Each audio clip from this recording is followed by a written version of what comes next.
Bonjour tout le monde, je suis Amine, l'expert comptable du cabinet Exilio et aujourd'hui on va parler d'une situation dans laquelle beaucoup d'e-commerçants sont confrontés. C'est qu'ils ont peur de passer le cap de créer une société, mais en même temps, ils ne peuvent plus rester en micro-entreprise parce qu'en fait, ils payent sur leur chiffre d'affaires. Donc l'alternative qui est encore méconnue, c'est l'entreprise individuelle au régime réel. L'entreprise individuelle, c'est quoi? Quand vous êtes en micro-entreprise, vous êtes déjà en entreprise individuelle, mais vous êtes juste en régime micro. Si vous avez commencé en régime de micro-entreprise, vous êtes déjà en régime d'entreprise individuelle. Par contre, quand vous avez besoin de quitter ce régime fiscal qui est désavantageux quand on vend, on fait du négoce, donc on vend du produit, et vous avez besoin de passer en régime fiscal au réel, ça veut dire quoi? C'est payer sur votre bénéfice et plus sur le chiffre d'affaires et calculer votre résultat annuel en tenant une vraie comptabilité. Et vous ne voulez pas passer en société parce que vous avez vos raisons ou parce que ça vous fait peur, le sujet de créer une société. Il y a une solution hybride entre les deux, c'est de rester en entreprise individuelle, mais au lieu d'être en régime micro, vous faites une simple demande aux impôts pour passer en régime réel. Et quand vous passez en entreprise individuelle au régime réel, qu'est-ce qui se passe? Vous ne payez plus sur le chiffre d'affaires, vous tenez une vraie comptabilité au même titre que si vous étiez en société.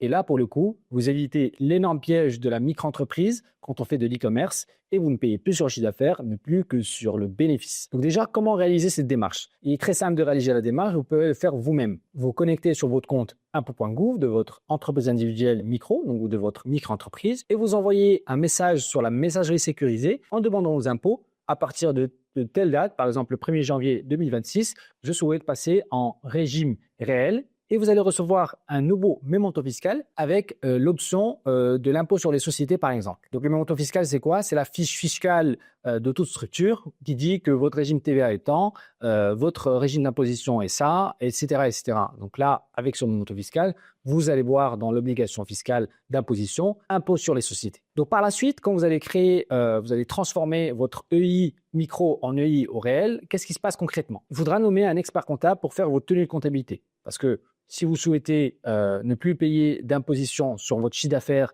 mais plus que sur votre bénéfice, il faudra calculer ce bénéfice-là. Et pour calculer ce bénéfice-là, il faut tenir une comptabilité tout au long de l'année. Donc, si par exemple, vous êtes, j'ai un exemple, e-commerçant sur Shopify, il faudra se connecter chaque mois, tenir un livre de compte, une comptabilité propre pour comptabiliser votre chiffre d'affaires, comptabiliser de l'autre côté toutes vos charges. Donc, il faudra envoyer toutes vos factures au nom de l'entreprise individuelle à votre expert comptable pour déduire l'achat de marchandises, pour déduire la publicité, etc., etc. Dans ce régime-là, toutes les charges qui sont liées à votre activité peuvent être déductibles. Donc, achat de marchandises, publicité en ligne, mais aussi votre rémunération.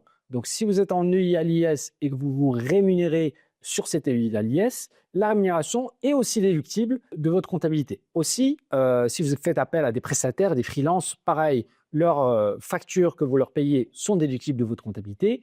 Et aussi, si vous embauchez du personnel, donc si vous avez besoin d'un salarié, d'un alternant, peu importe, c'est aussi déductible. Donc, c'est un gros avantage par rapport à la fiscalité quand on fait de l'e-commerce. Comme évoqué dans une autre vidéo que je vous invite à aller voir sur le piège de la micro-entreprise et l'e-commerce, je déconseille fortement aux e-commerçants qui commencent à faire du chiffre d'affaires conséquent de rester en micro-entreprise. Pourquoi? Parce que vous êtes doublement pénalisé. D'un côté, votre activité peut ne pas être rentable parce que vous venez de commencer, parce que la plupart du temps, quand on est en micro-entreprise, c'est qu'on vient de commencer il y a 1 an ou 2 ans au maximum. C'est que peut-être vos compétences en e-commerce ne vous permettent pas encore d'être rentable. Mais en plus de ça, à la fin de l'année, vous payez, c'est pas à la fin d'année, mais c'est par mois ou par trimestre, vous payez de l'impôt et des cotisations sociales URSSAF sur le chiffre d'affaires, malgré que vous êtes déficitaire ou bénéficiaire. Donc pour moi, vous vous faites doublement pénaliser. C'est pour ça qu'il est très important de bien étudier votre situation. Et pour moi, l'EI à l'IS est un incroyable compromis, encore méconnu, entre la micro et entre la société. Par contre, l'EI par rapport à la société peut avoir quelques différences. Vous ne pouvez pas être associé, bien entendu, dans une EI. Donc, si c'est un projet à faire à plusieurs, si vous êtes deux, vous ne pouvez malheureusement pas le faire en EI. Mais ça peut, des solo entrepreneurs qui sont tout seuls, qui n'ont pas forcément besoin de s'associer plus tard, qui n'ont pas forcément besoin par la suite d'investir leur trésorerie en créant des SCI ou des holdings sujets qui vont faire l'objet d'autres vidéos. Il est la plupart du temps très bien d'être en EI au réel. Et ça peut vous permettre d'avoir une première marche vers le monde du réel pour payer de l'imposition sur votre bénéfice et plus sur le chiffre d'affaires, et en faisant par la suite potentiellement un passage vers la société, mais d'une façon graduelle. Donc, quelles sont les choses à retenir quand on passe en EI à l'IS? Donc déjà, quand on passe à l'EI à l'IS, le passage se fait d'une façon très simple. Donc, soit vous avez déjà une micro-entreprise et vous envoyez juste un formulaire, un message sur le site impôts.co pour changer de régime fiscal et passer au réel, soit vous souhaitez directement, sans passer par le régime micro, c'est-à-dire que vous n'avez pas encore de micro-entreprise, passer en EI au réel. Là, sur l'INPI, il faut faire le choix de l'IS quand vous créez votre entreprise individuelle. Par la suite, les taxes, les impôts vont être exactement les mêmes que vous soyez en EI à l'IS ou vous soyez en société, à part quelques différences potentiellement sur les salaires. Mais si on prend l'exemple d'une EI à l'IS avec une EURL ou une SARL, ça va être exactement la même chose. La tenue de comptabilité va être exactement la même chose. Vos obligations vont être exactement la même chose. La seule différence, comme je viens de dire, c'est que ça peut vous limiter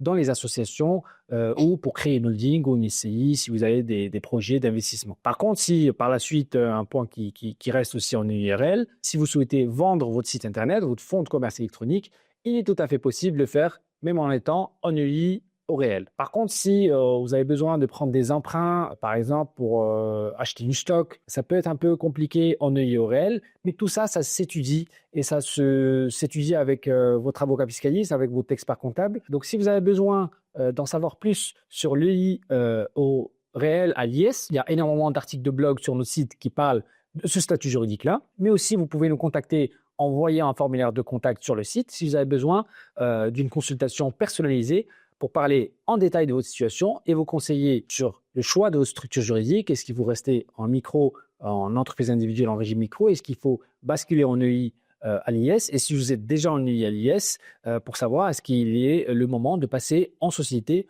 en fonction de votre besoin, parce qu'encore une fois, quand on choisit un statut juridique et des options fiscales, ce n'est pas par rapport à l'activité qu'on fait les choix, c'est pas parce qu'on fait de l'e-commerce que tous les e-commerçants ont le même régime ou le même statut juridique, mais c'est par rapport à votre situation personnelle à vous. Donc, il faut étudier vos besoins familiaux, vos besoins de croissance, etc., pour choisir le meilleur statut qui correspond parfaitement à votre situation et bien entendu, toujours en respectant les règles, d'optimiser au maximum votre fiscalité.